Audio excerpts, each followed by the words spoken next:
Good afternoon, ladies and gentlemen. I'm Sahu, representing StailMint. StailMint is the most trusted source for credible market intelligence, transparent price assessments, and actionable insights across commodities and regions, with our headquarters located in central India. We help our clients to make well-informed decisions. Currently, we are providing over 600 price assessment, over 500 data assessments, and catering to the needs of more than 6,000 active users. So let's talk about Indian stainless steel market. India is the second largest consumer of stainless steel with a production capacity of 5.5 million metric tons. Despite the challenges of the COVID-19 pandemic, they managed to produce 3.5 million metric tons in the fiscal year 2022. However, per capita consumption is relatively low. It is just around 2.6 kilograms, while the global average stands at 5.7 kilograms. So there is a huge opportunity for Indian stainless steel sector to grow. Now, what is interesting is that India primarily uses electric arc furnace like electric arc furnace or induction furnace and scrap as the main raw material or feedstock for stainless steel production. India stainless steel production and consumption has been steady over the years, except for the COVID-19 disruptions. The future also looks promising with the industry on the way to expand production capacities in the coming years. If we talk in terms of import and exports, FY21 saw a decline in imports due to economic slowdown caused by pandemic. But after then, the global domestic consumption has led to 29% increase in imports in FY 2023.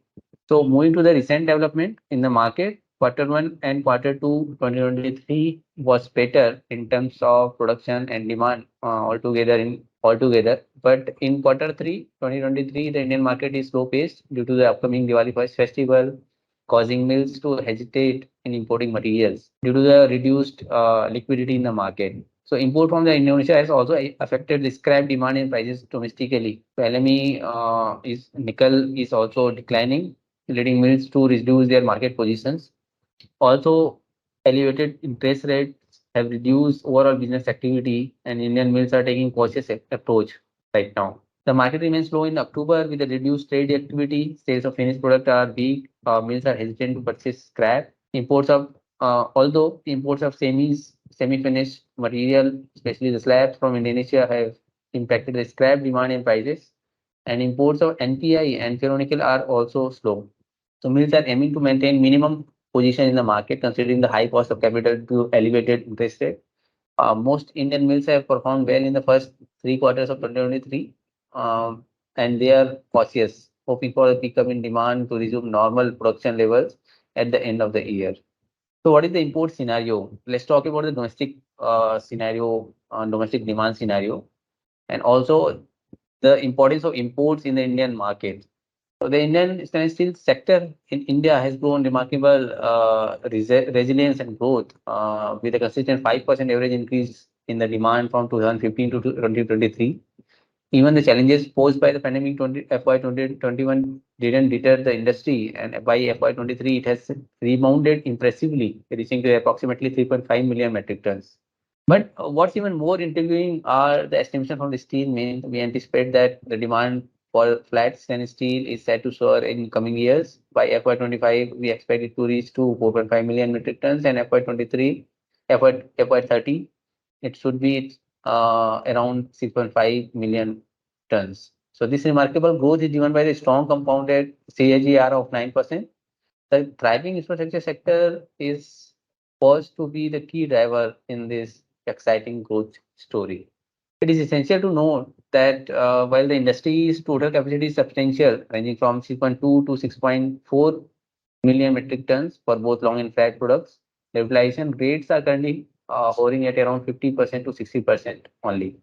An interesting aspect is that about one third of 3.2 million metric tons of domestically consumed stainless steel flat products in FY 23 were actually imported.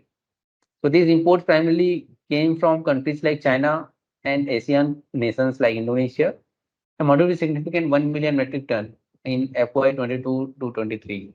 So in conclusion, the domestic stainless steel industry is on promising trajectory. The thriving infrastructure sector and other factors are set to propel this industry into a future of unprecedented growth.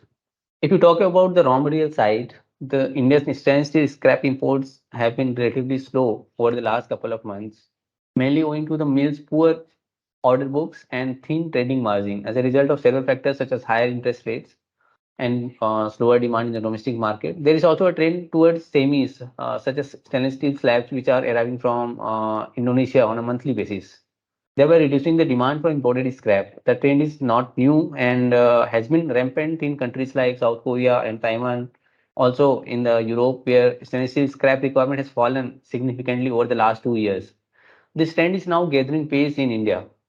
Overall, market sentiment is weak, and stainless steel mills have not been functioning at full capacity for several months, while the business becoming very competitive. So imports of some substitute materials such as ferronickel and nickel pig iron have also slowed, as stainless steel scrap is available at huge discount to LME, making the substitute less interesting. If you talk about the mill margins and ferroalloy prices, which are the major raw materials, the first half of the 2022 showcased a narrow gap between the scrap and finished stainless steel prices. So the spread was very low. However, the latter half of saw rising demands, limited supply. This led to the expansion of the cost difference between the raw material and finished product, also the mill margins. However, this gap decreased in 2023 due to the low demand scenario and continuous influx of cheaper imported materials. So although industry couldn't come back just due to the normal demand and supply situation, due to the drop in exports also, uh, because of the geopolitical scenarios in Europe. So the alloy prices remain volatile due to this weak demand in domestic market, or industry players are waiting for the better sales period. Now let's talk about the industry transformations, especially the expansion plans and the recent acquisitions. So expansion of production capacities by several Indian mills is very positive stay for the country's stainless steel manufacturing industries. Some mills are well placed to take advantage of a good domestic demand and for finished stainless steel products, which is mainly due to the boom in this infrastructure project, such as railway and airport construction. A healthy majority of steel finished stainless steel products are still exported, especially in the long segment, but increased capital and interest costs are making business competitive and difficult. It is essential to note that India is predominantly following scrap route, even though it may not have be cost effective as the NPI route is. This approach highlights India's reliance on imports, especially for the crucial raw materials like ferronickel and scrap. The even if you look into the duty structure underscores India's reliance on imports for certain raw material, sensitive raw materials, and its strategy to promote the export of finished product. So this trade dynamics play a wider role in shaping the stainless steel industry, where choice of scrap route over the potentially more cost-effective NPI route plays a significant role. Although one of the major stainless steel producer is ramping up its manufacturing process to use NPI, nickel pig iron, the raw material, and also completed recent investment in Indonesia's NPI production company. They are also coming up with a blast furnace in its facility located in eastern part of the country. Also, in domestic market, there were a lot of acquisitions happened during this period of last 2 years, where the BRG Group was under NCLT, which has been taken over by the Rinjim Ispat, which will help expand its flat product portfolio. So Rinjim Ispat is also coming up with the flat production side. Jindal Stainless, which is the biggest player, they are coming up with 1 million ton of additional capacity expansion by increasing its total melt capacity to 2.9 million tons annually by 2025. Jindal Stainless has also acquired Rathi Super Steel, which is the entry point for them for the long product segment.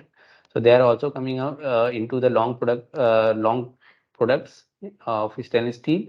Cham Metallics, which was traditionally ferroalloys manufacturers, has also entered into stainless steel production by acquiring Mittal Corp Limited, located in the middle part of country. And Tata Steel Mining is also trying to is under acquisition process of Rohit Ferrotech Limited in Bishnupur, West Bengal, through NCLT route. It is under process. So how was the global scenario? So if we talk about the global stainless steel, the year began with a 5% drop in the stainless steel production, totaling 13.7 million metric tons.